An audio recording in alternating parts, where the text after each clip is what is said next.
Tyrann, what would it mean to have Marcus Maye back in this defense this week? Well, it's going to be fun. Obviously, we've been kind of able to kind of hold up without him, but I think everything he just adds to our defense, his presence, his physicality. We're going to need that Sunday. How do you keep the streak of these takeaways, the interceptions in every game going? Well, it's all about the ball. I think, obviously you want to execute, your assignments, play in and play out. But, I think defensively, everything we do is, about the ball and, how can we get it back to our offense? How can we take it away? How can we be disruptive? So as long as we kind of keep that mentality, I think we'll be all right. Tyler, what have you guys seen from CJ Stroud and maybe some of the early success he's had as a rookie? He's playing good. Obviously he was one of those quarterbacks that, I think we all kind of followed, throughout college, and I think we all, understood that he was a good player, coming out. I think with that offense, it seems like he's in, command, at all times. You got some young guys that can go, and obviously you got guys like Robert Woods who, has become like, a safety blanket for him. So he's doing well. He's making all the throws.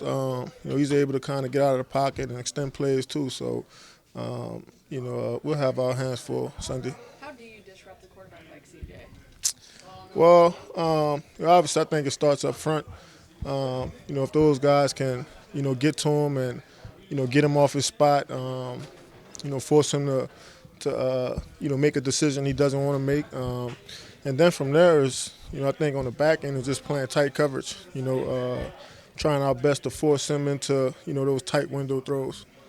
How would you describe kind of going up against this scheme? They run like a lot of the San Francisco type stuff. Yeah, I mean, it's challenging. I think with this scheme, man, if you could just, play square to the line of scrimmage, you give yourself a chance to, really to be competitive against those guys. I think a lot of the gap schemes, the motions that they do, the weird, unique formations, it's all to kind of get you moving laterally, right? And I think a lot of their scheme or philosophy is to give you that illusion that they're going laterally, but everybody's moving downhill. So, if we could play fast, build walls, and then it's all about tackling.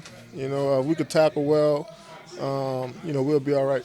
When you see those motions, communication is probably big in the secondary, making sure that you're, communicating with each other. Who's got, when you're seeing different stuff, does that help also with, in turn having Marcus back and well? Oh yeah, for sure. I mean, obviously Marcus will help us out, a bunch. But really, no matter what team you playing, but this type of scheme in particular, it's a lot of pre-snap talk, that needs to take place. Sometimes post-snap talk as well too. So, because they're running a lot of the same stuff, but they make it look different, right? So, if we see a play on the first series, we may see that play again in the second series, but it may be formatted, a little bit differently. So, the more we talk on defense, I think the faster we'll be able to play.